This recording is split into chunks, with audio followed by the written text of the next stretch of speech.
The advice I would give actors that are thinking about pursuing a career in acting is only do it if not doing it will make you miserable. Don't do it for fame. Don't do it for money. It has to be about something that is fulfilling something in you that can't be fulfilled in some other way. And if that's why you're going into it, then you'll be fine doing whatever. You can make your own films. You can make your own theater.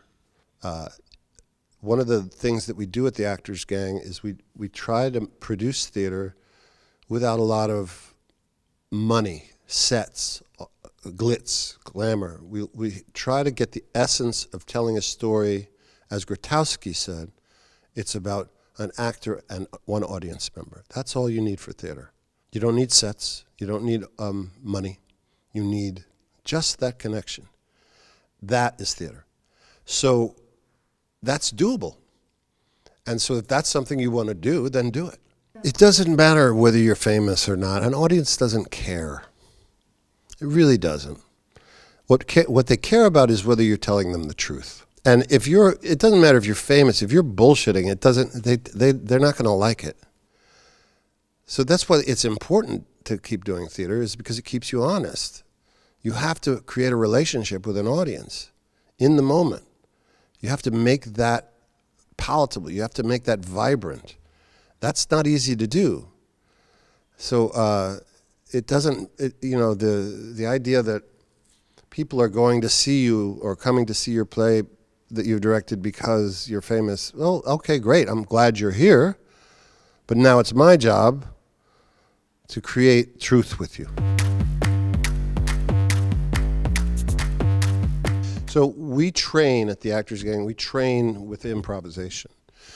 But before anyone speaks, they have to be completely full of an emotion and an urgency to tell the story. Without that, there's no words. We don't allow words until the emotion is full. And then, I have a multicultural company, so we have people from many different countries. And one of the things I learned was that in their improvisation, if they're going to if English isn't your first language, when they're called on to improvise, they oftentimes have to go through their brain in order to translate. So I encourage them to talk in their origin language, because that's what we're looking for, is how words come out of emotions. It's not the other way around. And so we have a very strong discipline about how to create theater. But improvisation, once the emotions are full and the urgency is there, that's when oftentimes people are saying things they had no idea they were going to say. A lot like it is in life. Like when you plan on talking to somebody and you're very angry at them, and you walk into the room ready to yell at them, and you have your rehearsed lines that you're going to say, and they're there with some flowers for you, the lines all change.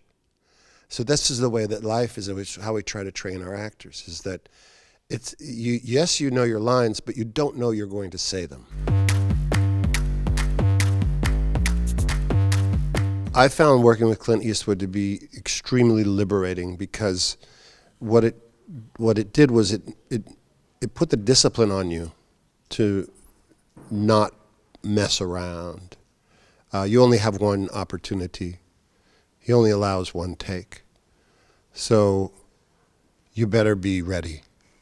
And oftentimes in film, people get lazy, thinking they're going to do 10 takes and eventually they'll get it, but not with Clint. I have no regrets. There's no purpose in having regrets about the past. There's nothing you can control about it. Just like you can't control the future. The only moment you can control is right now.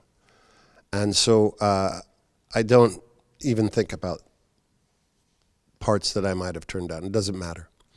I always, early on as an actor, there's a lot of rejection as an actor. You go to auditions and they you get rejected. And I figured out very early on the mindset in order to survive that is that it's actually a good thing that you didn't get the part. Because I was driving to work one morning and I saw an accident. It was very early in the morning, 5 in the morning, and I saw an accident on the side of the highway. And I thought, oh, that's what it's about. If I had done that part, I would have died in an accident. If I had gotten that part I wanted so much, I would have died in an accident. So I realized it's about fate, and you have to trust it. You have to trust that things aren't right for you, even though they feel right to you. You have to understand there is a plan, and you will fall into that plan, and there's nothing you can do about it.